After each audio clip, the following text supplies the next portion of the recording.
Hello and welcome to Digital Transformation and AI for Humans with your host Amy. In this podcast, we delve into how technology intersects with leadership, innovation, and most importantly, the human spirit.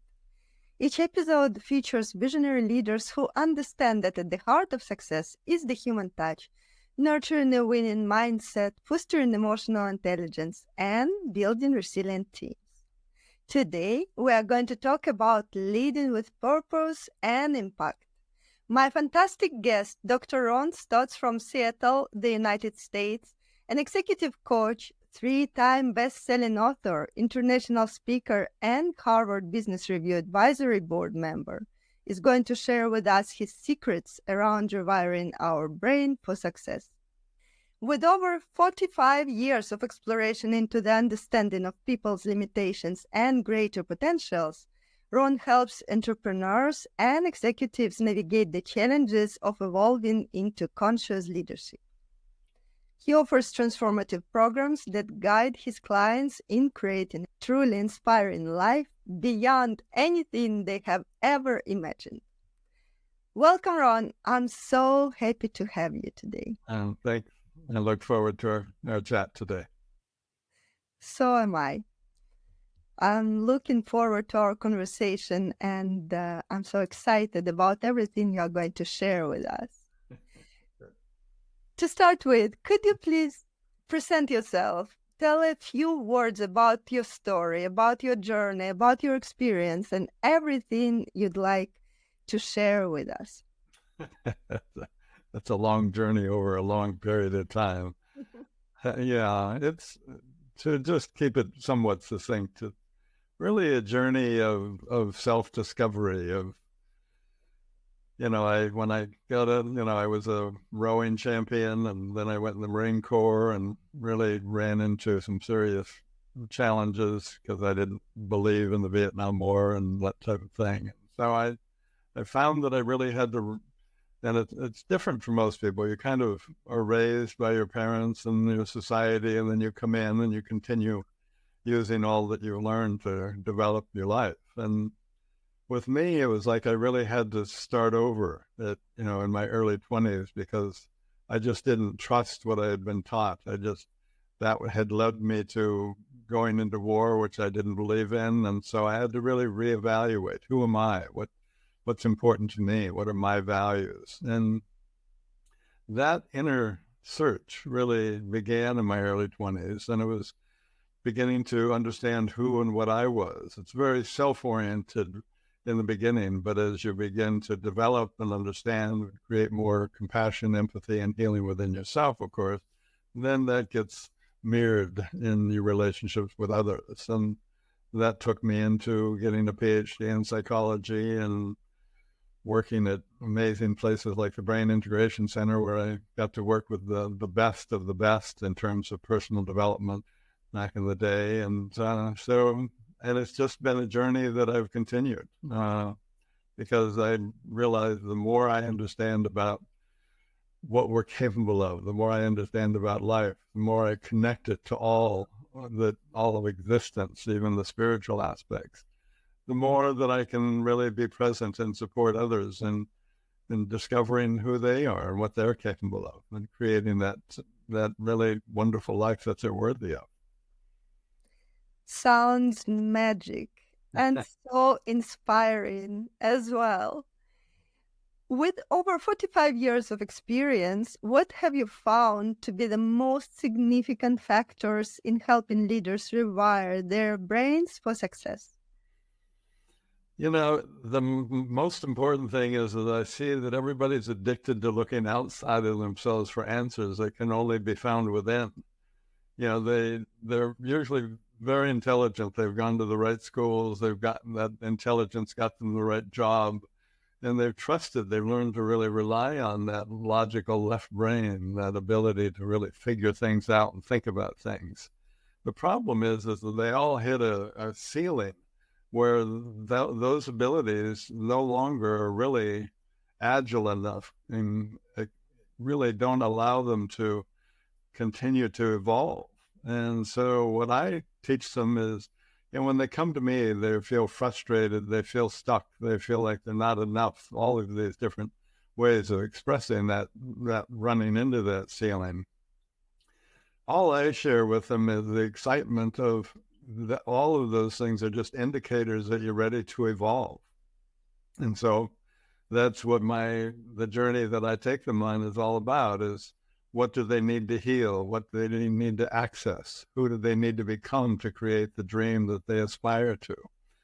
And so I help them on that journey to become that person, to discover the dream oftentimes, but then to become the person who can create that dream. And then oftentimes, of course, as we become healed, we become more compassionate and concerned about healing and supporting others. And so that just ripples out into first their organization, their families, and then their organizations, but also into the world. And that's kind of my little secret agenda, is to create a more conscious world. And I just happen to know that conscious leaders can have the greatest significant impact on not only an organizational level, but on a societal level. So that's what I do. That's beautiful. It feels like if we're sharing that part of secret agenda behind what we're doing. And I know you've coached 8 and 9-figure clients. Can you share a few success stories where a leader's transformation resulted in tangible business impact? And you also mentioned private life, of course, and the one doesn't go far without the other one. It's so interconnected. So can you share a case or two? Yeah. I mean, an owner of an NFL team came to me, and, a very wealthy guy who had really, he had his family and his children and everything set up, but it wasn't working. It was all falling apart. He was feeling stuck and limited and likely to get a divorce soon, and the children were alienated from him. And it was all because he really strove to focus on making money and being successful. And he thought, well, if I have that, then people will accept and love me. And that's an underlying belief for a lot of people. If I just have enough, if I just become enough, then people will accept and love me.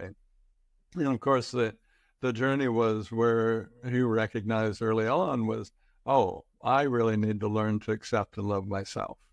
And as we went deeper within himself, he became more self-aware, compassionate, and understanding, and accepting and loving himself. That, of course, then rippled into his family, and they began to feel he could be more vulnerable. They felt like they could trust him. They communicated better. He was more compassionate with them, and so they connected more deeply. And that started happening then in his organization. And the great thing is, and this I see with every client, is quite literally, as he healed his past, his brain became quieter. His subconscious thoughts were diminished considerably because he wasn't all caught up into desires and fears and anticipations and hopes and dreams. He was really very clearly focused on what he wanted to create, who he was, and what he needed to do to be able to create and be in that life. And what happens neurologically is, all of a sudden the left and right brain begin to work together rather than separately. So you get integrated whole brain thinking. And then as the brain gets quieter through this work, the forebrain begins to develop.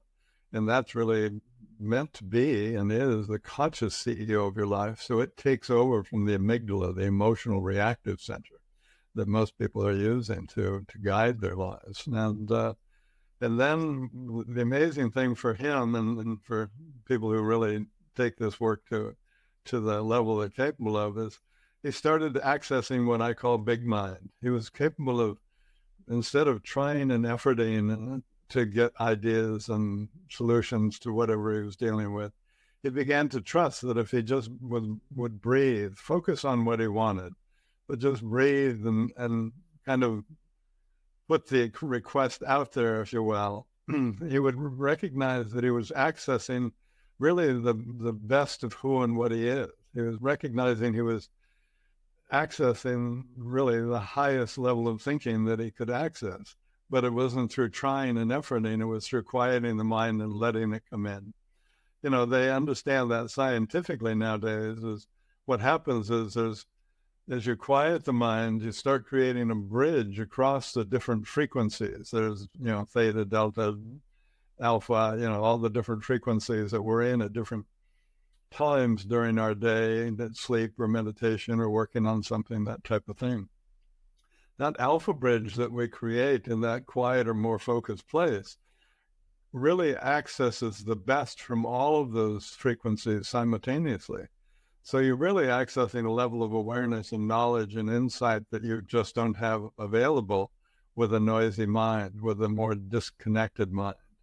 And so that's really where, with that new neurologically derived mind, they're able to restructure the businesses, and they restructure them in ways that are much more giving opportunity to everybody involved. So it's much more collaborative and cooperative, and people feel like they're part of something valuable, and so they're able to contribute more. And so it's not uncommon. I mean, research clearly states that any company who's being run by one of these conscious leaders is going to literally have an increase in productivity of at least 40%.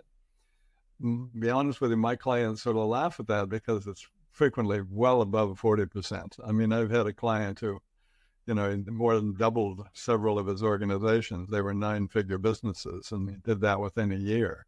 So it's not you get that self-personal development, but you also get the family, the relational development, and then you get the organizational and societal development, and it all comes then continues ongoingly because they learn to evolve. They learn to trust everything that's coming into their life is just indicators of what they need to look at so they can continue to evolve.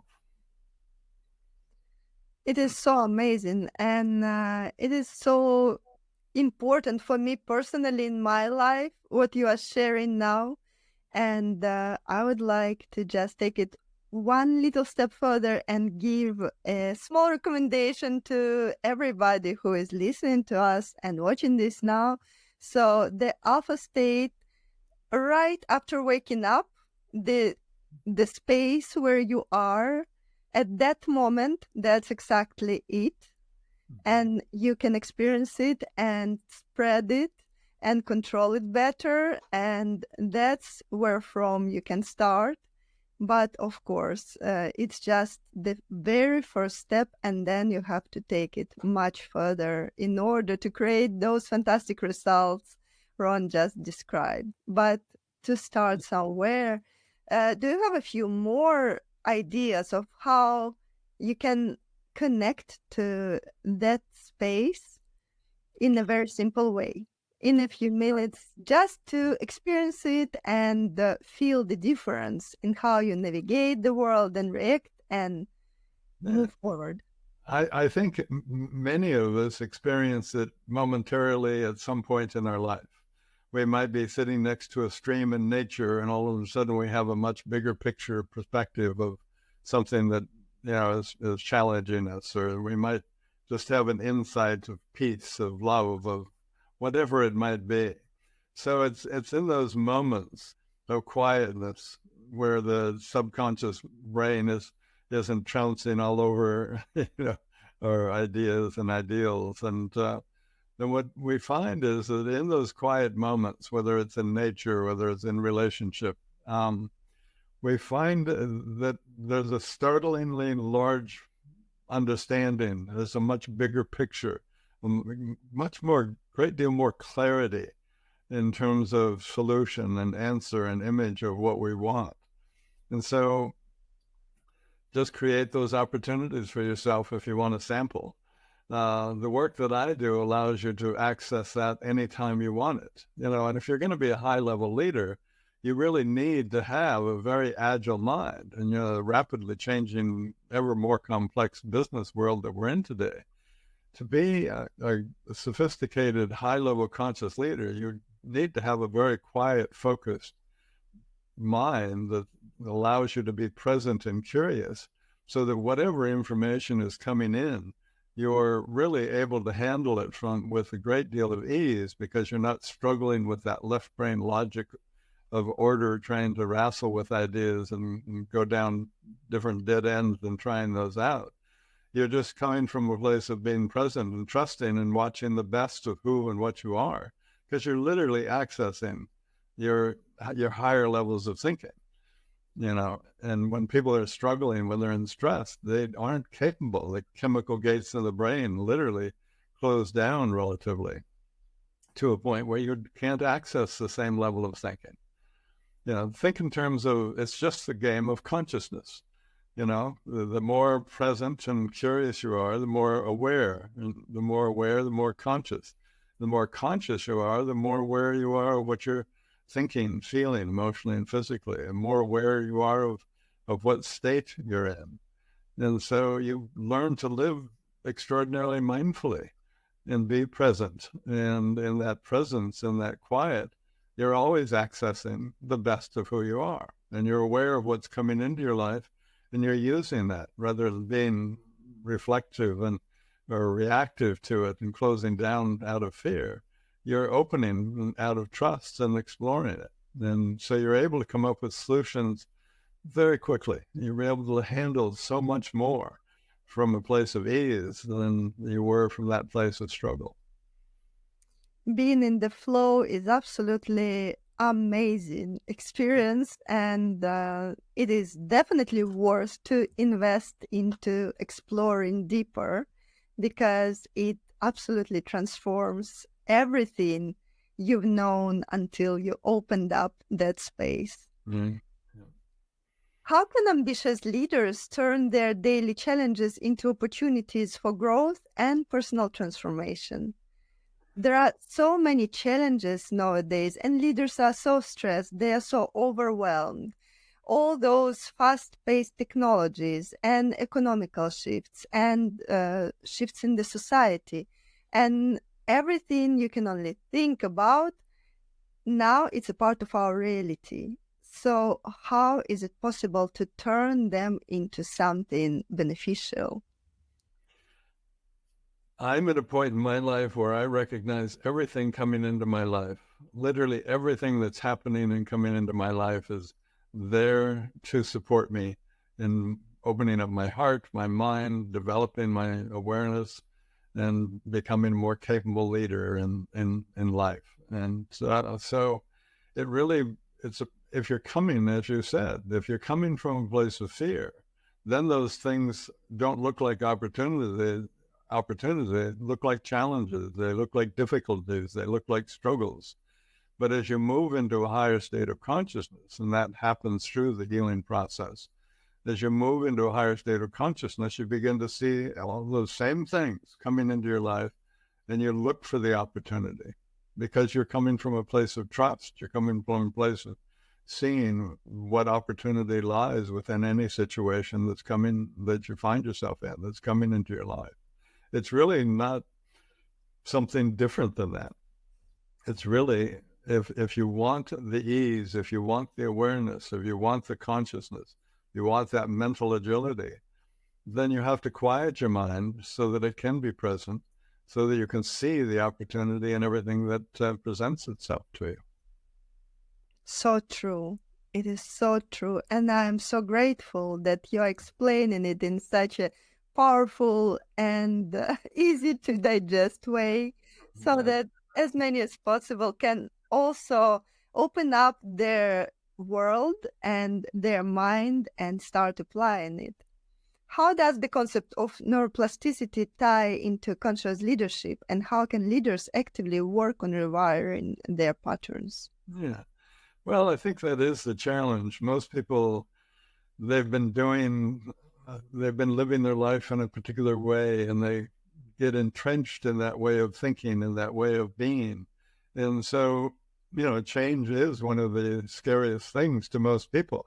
The odd thing is that change is the only constant to existence. And so, they stay stuck. They find a comfort zone, which is really a range of consciousness that they feel safe in. They don't like it when they get more out of control or unconscious in this, but they don't feel comfortable when they get more conscious in that. So they stay in that limited comfort zone rather than learn and grow and evolve from everything that's coming into their life. And so, you know, in other words, they're not developing that neuroplasticity. You know, a young child, the rapidity of that neuroplasticity, the ability for that mind to grow and learn and develop is extreme, but it doesn't ever have to close down. The more you use it, the more that neuroplasticity will be a part of who and what you are. So that ever changing, ever growing, ever developing.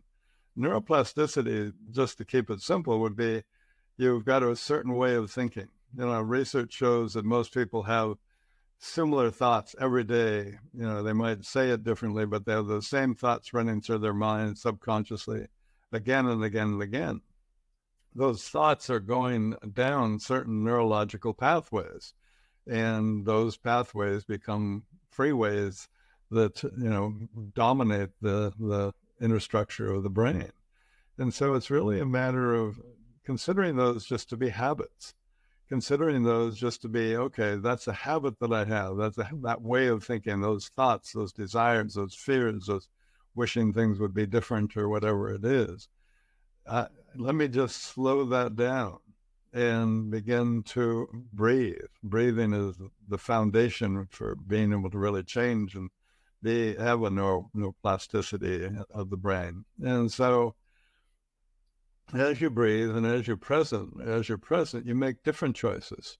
You make different choice to breathe, be curious and present, rather than stop breathing and be reactive and fearful.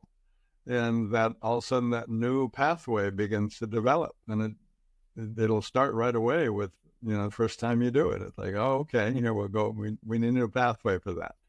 But the more you use that new pathway, then the more the old pathway gets diminished and left behind.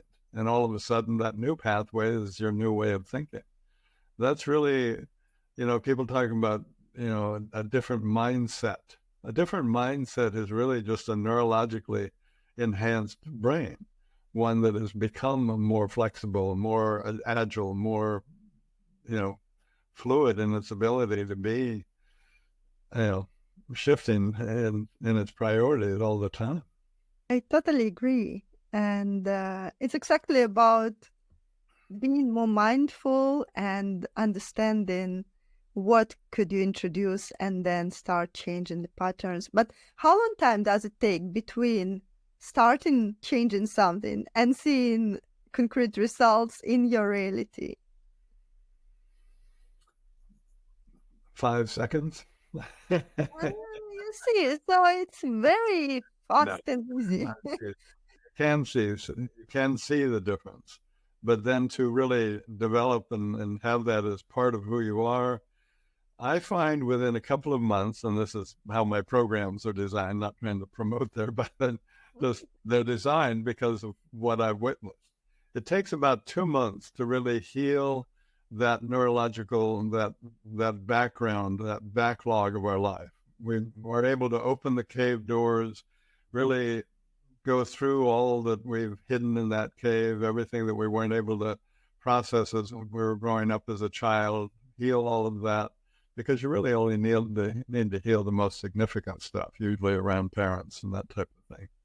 So after about 2 months, you've shifted from looking outside of yourself for love and acceptance to looking within yourself. That's a major shift in how you're going through life.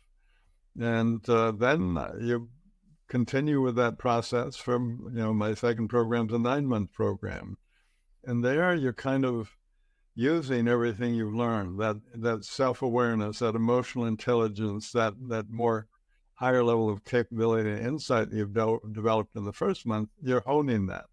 You're spending, you know, you're working on whatever it is. You know, most everybody who does the 9-month, they have something, they want to become the CEO, they want to have a startup, they have a new image or a new insight as to their highest intention. So everything in their life becomes more focused, and it's like a compass heading. You know, being a boater, it's like I have a compass heading, so I know where I'm going, regardless of what might happen around me. And so that is really, it takes about 9 months from the looks of it. And, you know, I didn't plan that out to be the same as pregnancy, but it turned out to be that. Uh, So the processes are having same time range after all. yeah. But within 9 months, the big mind capability is coming in. I'm watching them restructure their life. Their relationship with themselves, as with everybody, is reflected in their relationship with others.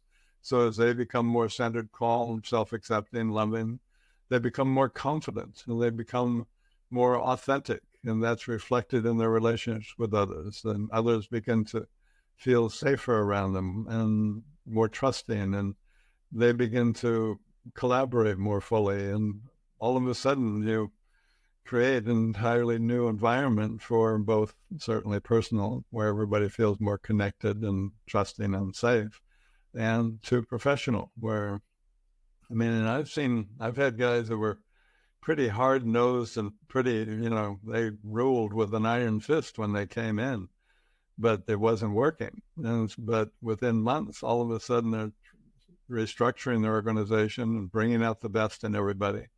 Everybody really getting excited about being part of an organization that they feel good about, and everybody starts to contribute. And I used to row in college, the eight man rowing, and if one guy is turning his head or doing something different, it throws the whole boat off. And we happen to be U.S. rowing champions because we all rowed together. We were all going in the same direction. We all had the same intention. We all were in alignment. And once an organization does that, it's bound, and literally bound, to increase in its productivity and profits. And literally, there's 50 years of research that shows that that's exactly what happens. This is amazing. And what it takes mostly is the understanding that you can change something, and your willingness to introduce those shifts. And actually, I'm thinking about it. Imagine if more people would start working on it today, by the end of 2025, the world would look so different. Yeah, and it would have so much more light and heart-to-heart connections, and actually better businesses. Literally, yeah. Without all the struggle, without all the lack of, personal and professional life balance that everybody seems to have difficulty with. It all changes as you change, as you create a more centered place that you're coming from. Everything in your life changes. But you have to, the scary thing, I mean, to be quite honest with you, the scariest thing in the world for most people is to look within, to breathe and look down into that cave. My mentor, Joseph Campbell, said, you have to go in that cave that you fear to enter to find the treasure that you seek. And that cave is that gut, in your gut where you hide. You're growing up and you want love. And so you look at outside of yourself for, well, how do I get acceptance? How do I get love? What do I do with my anger? What do I do with my fear, my shame, my guilt, my hurt? And whatever you're not allowed to express, you shove into that cave and you hide really extraordinarily valuable parts in that cave, that inner cave, just to be accepted and loved by others. Of course, you get into grade school even, and you see, nowadays you have to dress a certain way, you have to act and be the right haircut, the right everything, and so you really let everybody else dictate who you are, how you deal with your emotions, how you feel, how you think. And so you can't be authentic. When people tell me they don't feel like they're enough, my response is that you just need to learn to access more of who and what you are from within yourself, because it's there. You're never going to have a dream. You're never going to have a thought that you're not capable of creating if you learn to access those parts of yourself that you need from within yourself. And that's the inner journey, is to breathe into, discover, accept, and help heal that inner child, if you will, or the different fragments of self that are in there, so that you can become. That's the life of becoming whole. That's the life of self-discovery and and learning to accept and love all aspects of yourself. That is how you discover. That's where you access that unconditional love that you've wanted all of your life. I'm listening to you and I'm thinking, gosh, it took me 30 episodes of this podcast to finally come to the very, very important message, which I've been dreaming about sharing like this for years, and I didn't know exactly how to approach it. So today, in a way, my dream came true. Oh, thank you. And that's amazing. Ron, in what ways does combining science with a spiritual approach help leaders achieve high levels of success? Because from what I've seen and I see around, people is choosing one side. Either it's science and data and all the hard things, or it is how they call it, more fluff and spirituality and intuition and everything what is almost on the opposite side. Some more advanced business owners and leaders, I see they accept intuition as a part of it. Some others have been, of course, all the way in, and they are mixing and matching and using all the toolbox. But still, too many, and especially those who are working with AI development and development of those high impact and fast-paced technologies, they are still too deeply rooted only in the hard world of data and logics. So how do those two, science and spirituality, meet each other somewhere, somehow, to create that success? It reminds me of the day that I was in Cambodia. I was in Angkor Wat, and it was a quiet day. There weren't a lot of people there. And I spent the day roaming through the ruins of Angkor Wat and all the Buddhas and all the cultural magnificence of that area. It literally, that my driver had dropped me off at one end, and I spent the day walking through and met him at the other end. And as I was sitting at a picnic table waiting for him to come back, I was sitting there with a couple of younger people, one surfer dude, and then this young woman, and we were talking, as you do when you travel. And it was interesting because she was struggling with, do I go the spiritual path or do I become a physicist? And my response, of course, was, well, they're the same thing. They're exactly the same thing. Physics, I love studying physics, especially quantum physics, because it's really just an explanation of spirituality in so many ways.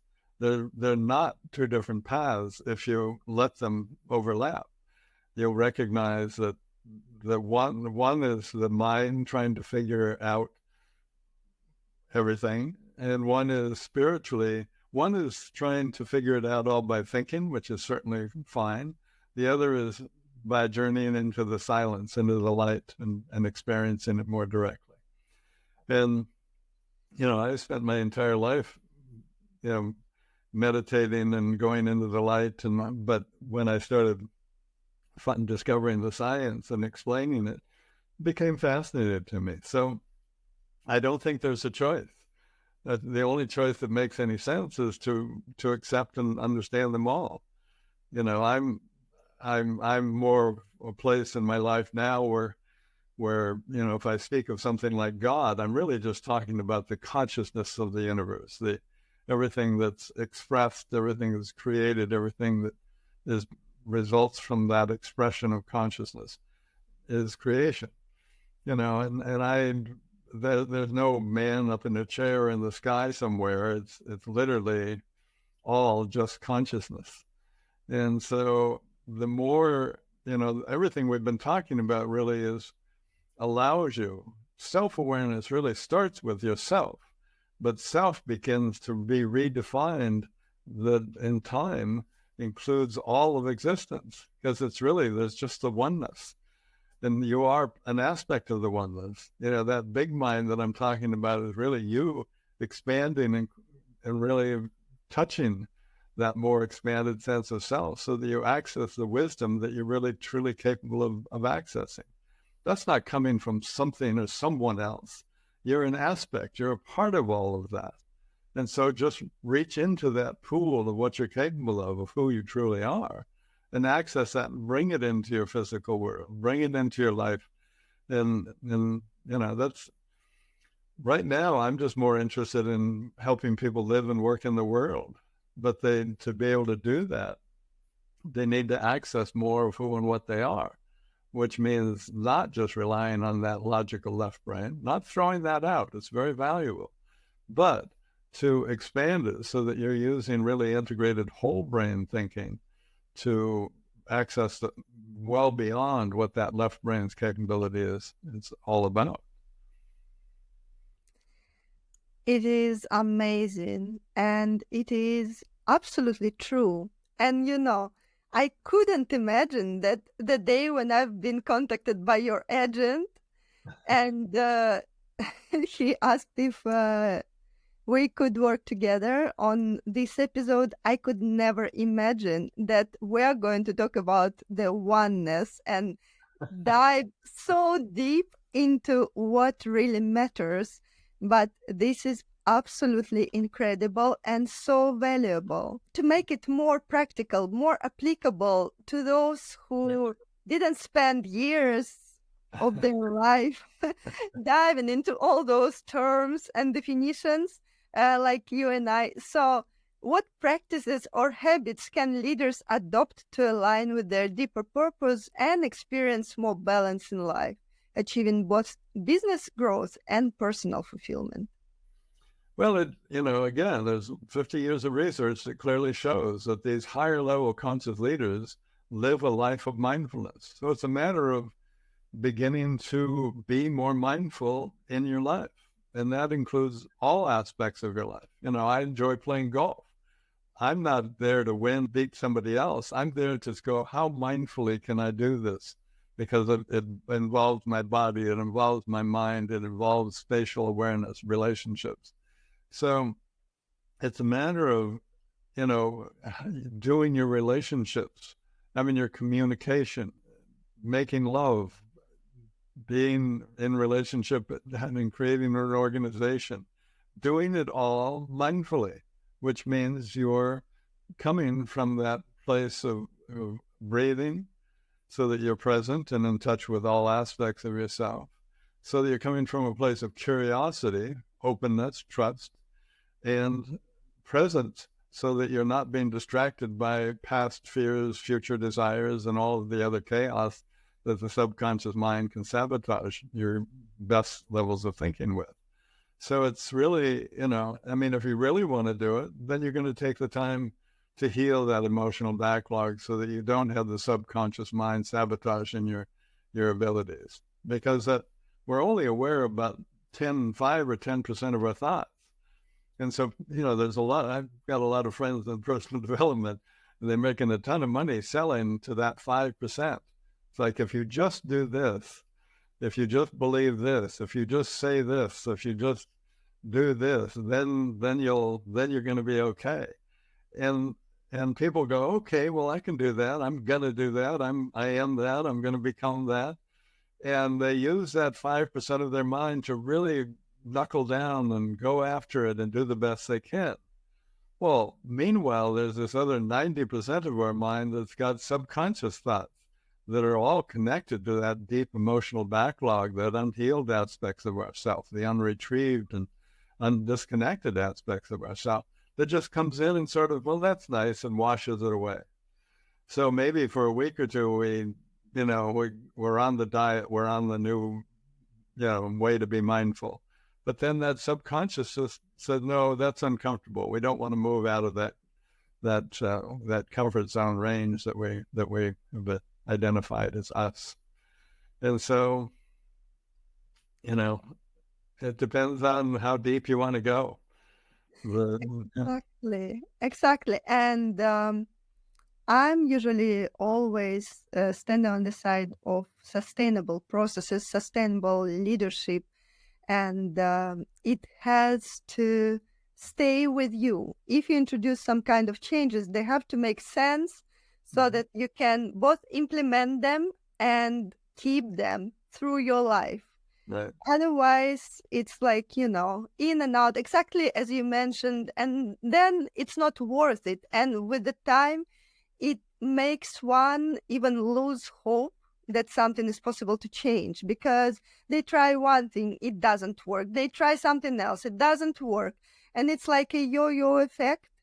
And then it makes things only worse. So if you want to change something, choose sustainable path to success, and then it's going to work so much better.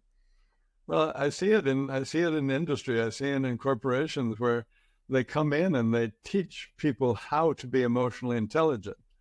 They don't get them in touch with their emotions. They don't really help them become emotionally intelligent.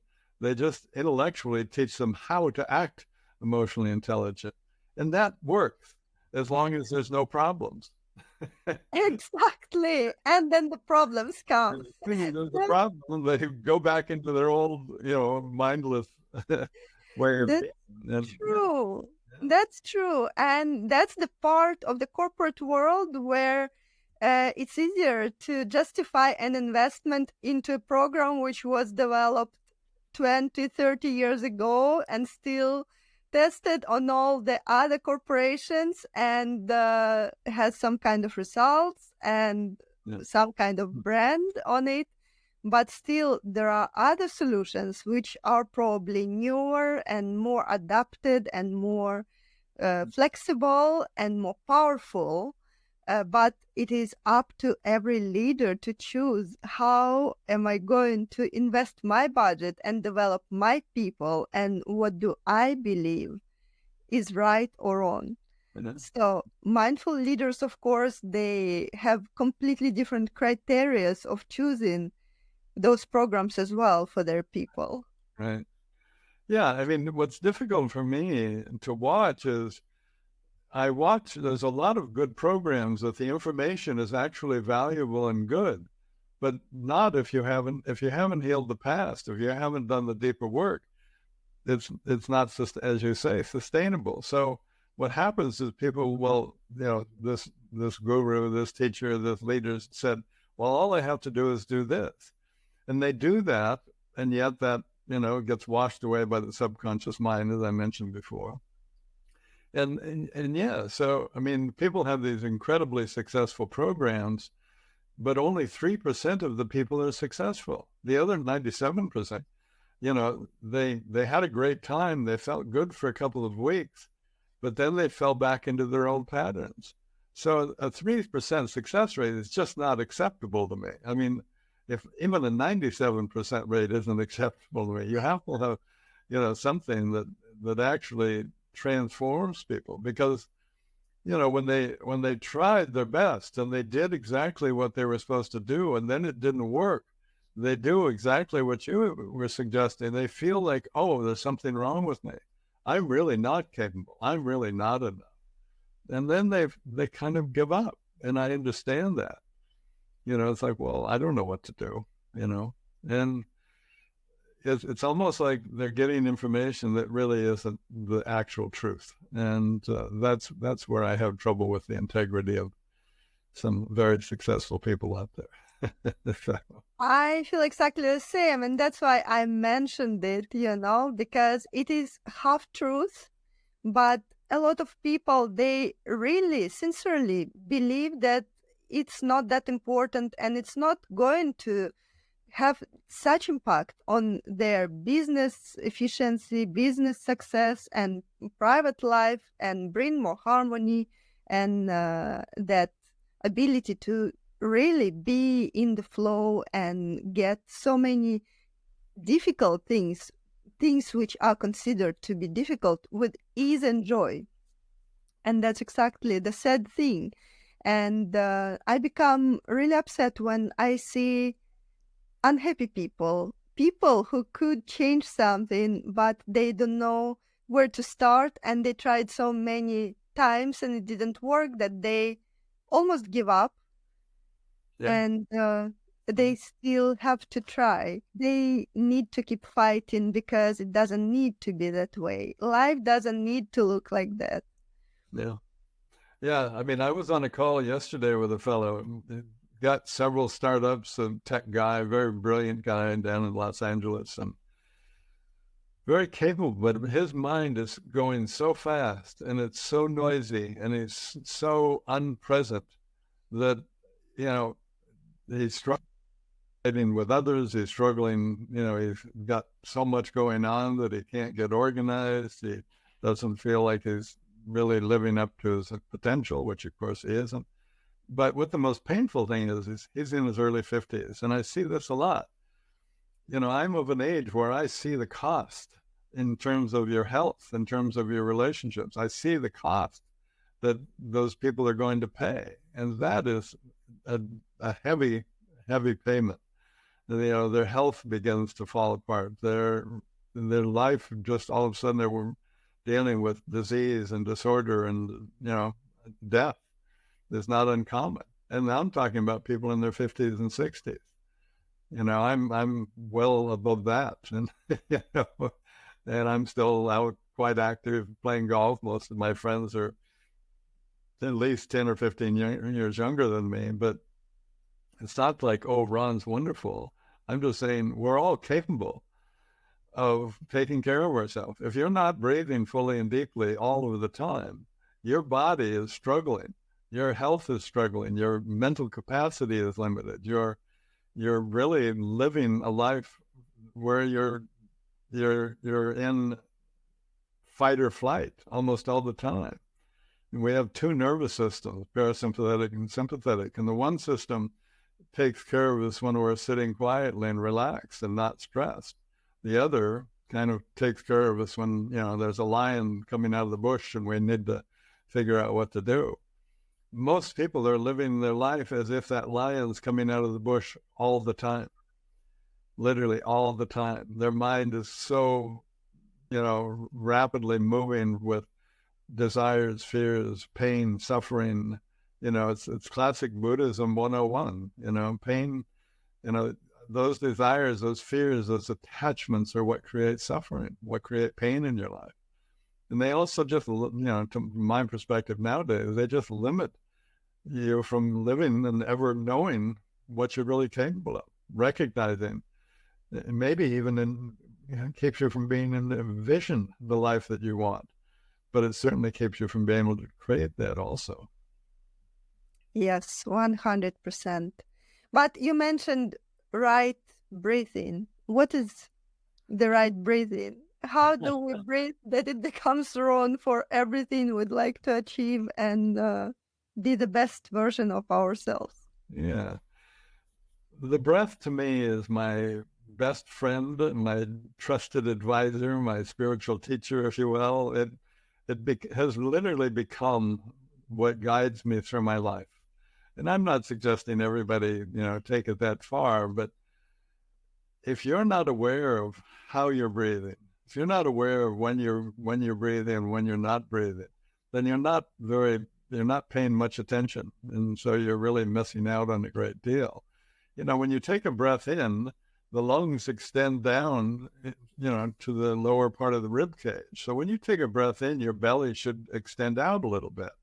So usually the belly extends out a little bit and then the chest expands a little bit, but most people don't breathe that deeply.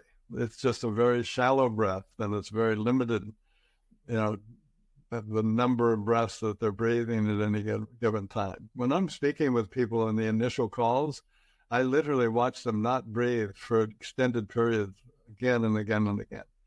And the reason they do that is because when you breathe, you feel. In other words, you begin to open those cave doors that we were talking about earlier. So if you're breathing and feeling, then you're opening up your heart and mind to its fuller capacity. If you're not breathing, which is how people control everything, you're just in your left logical brain, where you can access some stuff, but very, very limited access to what you're really capable of accessing.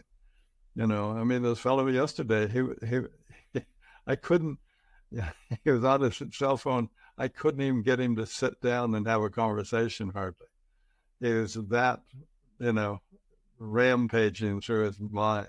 By the end of the call, he was sitting down, he was breathing, he was focused, and it was interesting to see. He said, I had no idea that I was so disconnected from myself.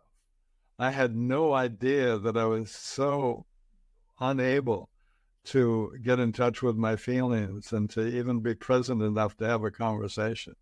And he started crying because he saw how much it affected his relationship with his wife, with his children, why all of these problems he had with employees, why they're going on, and how they could change if he would just change, if he would learn to connect and be with himself. So, yeah, breathing is what will guide you into deeper levels of healing. Breathing is like an indicator that tells you how you're doing at any given time. And there's breathing styles that'll actually allow you to breathe into and through anything that comes up in your life. And if you know those simple, say 3 or 4 breathing styles, then you're always breathing and healing. You're always breathing and being present. You're always allowing yourself to just be curious about whatever comes into your life. And one breathing is just to really take a breath in and let it out slowly.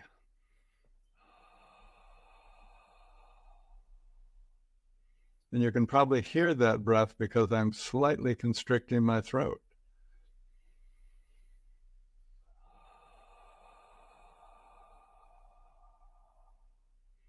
Or because that brings energy into your body, you might be more just taking several full deep breaths just to get yourself focused and centered. If you really want to empower yourself and become more conscious in the moment, though, you're going to breathe and you're going to exhale into your mouth with your mouth closed. That way you're accessing energy, but you're not releasing it, you're building.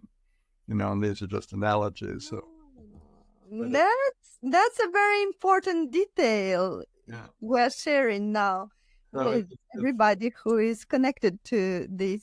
It's kind of like having a sports car. You know how you shift gears in relationship to the difficulty of the roadway that you're on? You use your breath in the same way. Whatever you're running into, you shift your breath so you can move into it and handle it and take care of it and move forward. And that's the art of life. That's the art of leadership, is to be able to breathe and move forward. Breathe and evolve and continue to move forward in your life, rather than being trapped and caught up by past issues that you weren't able or willing to heal. So true. I totally agree. And it's such a pity that we are not taught all that in school, because that's actually the very, very crucial knowledge every human being should be aware of, right? Every human being should be, yeah. But now we're sharing it, so we're spreading the light, which is amazing. Yeah. Ron, now another question around our new reality. How does purpose-driven leadership change the way teams and businesses, organizations navigate this new reality, especially when combined with neuroscience and emotional intelligence?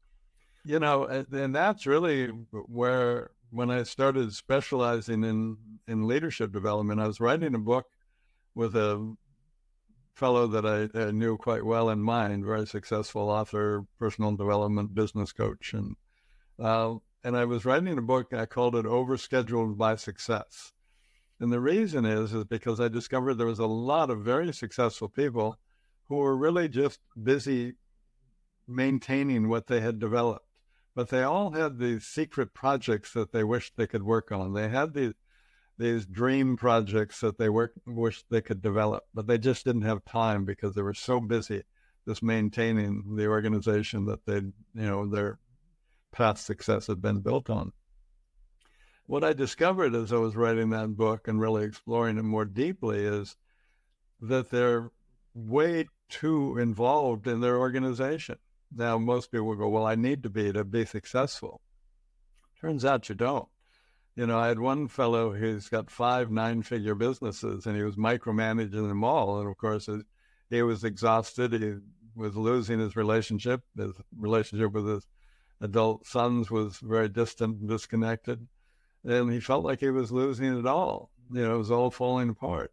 And as he began to heal his past, as he began to reconnect with himself, become more self-aware and emotionally intelligent, if you will, he really began to see that a lot of what motivated him to lead in the way that he led was certainly his childhood background, but it was primarily the fear that came out of that, the mistrust of others, the mistrust of life, the mistrust of himself.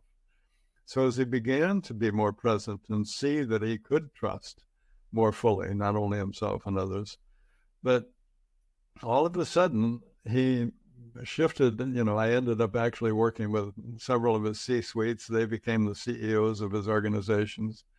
And that allowed him, because he recognized that they had the capabilities to run those organizations. Not only were they being elevated in terms of their leadership skills, they were elevating everybody in the organization. And they were really becoming developmental or learning organizations where they were always bringing out the best in everyone. Everybody's leadership abilities were being supported and developed. And so all of a sudden he found himself, not having to be there all the time. I mean, I remember calling one of the CEOs that I'd worked with, for one of his organizations. And I said, well, how is so-and-so doing? And he says, I don't know. I haven't talked to him for about 2.5 months. And this is a guy who would have That's impressive. he would have been on him every day, every minute. And I said, well, what's going on? He says, everything's running fine. He's trusting everybody. And what I discovered, because then I gave him a call and see how he's doing, he's working on his dream project. And it turns out that he's focused on one aspect of one of his 5 organizations. And brilliant guy. That one aspect of that one organization is now developing into a worldwide, it's going to be affecting the soccer world, if you will, more specifically, on a worldwide basis. And he's going to make more money out of that one little thing than all 5 of his organizations were before. Incredible. Such a beautiful example. And actually, through this client, you changed the life to the better of so many other members of C-suite in these companies. Imagine, it's really impactful. And so he's having a blast. The woman of his love of his life came back. They got married. They're doing really well. They're a great couple. And, I'm watching him just enjoying his life on a level with so much ease and grace that he never even, he was kind of a bull of a guy, and now he's just this gentle, brilliant human being that I really, truly, dearly love. Yeah, great guy. Fantastic. I have so many more questions to you, but we need to wrap up today's conversation with something really impactful. So what one advice would you give to our listeners and viewers to help them navigate today's world with purpose and impact, and also with ease and joy, as we already mentioned, so that everybody can apply it and create some kind of change for themselves and for those who are a part of their world? I really going to restate things that we've talked about. Take the time to get to know yourself. Really take the time to become more self-aware of what you're thinking and feeling, what level of consciousness you're living your life on. And begin to recognize that maybe that's not enough. Maybe you're capable of more. And really take the time to learn to breathe into. Let go of anything that's limiting you. Breathe into and become who you're truly capable of. learn to love yourself. You are so worth it. It is such a different life. I realize that's a little woo-woo, but if you can come from a place of self-acceptance and love, you can create the life that you truly dream of and are absolutely worthy of. Amazing. Thank you so much for sharing your wisdom, your knowledge, and for being here with us today. Thank you very much. I enjoyed it. I hope everybody benefited a bit there. I'm sure it was super beneficial, and I did enjoy it as well a lot. All right. Thank you for joining us on Digital Transformation and AI for Humans. I'm Amy, and it was enriching to share this time with you. Remember, the core of any transformation lies in our human nature, how we think, feel, and connect with others. It's about enhancing our emotional intelligence, embracing a winning mindset, and leading with empathy and insight. Subscribe and stay tuned for more episodes where we uncover the latest trends in digital business and explore the human side of technology and leadership. Until next time, keep nurturing your mind, fostering your connections, and leading with heart.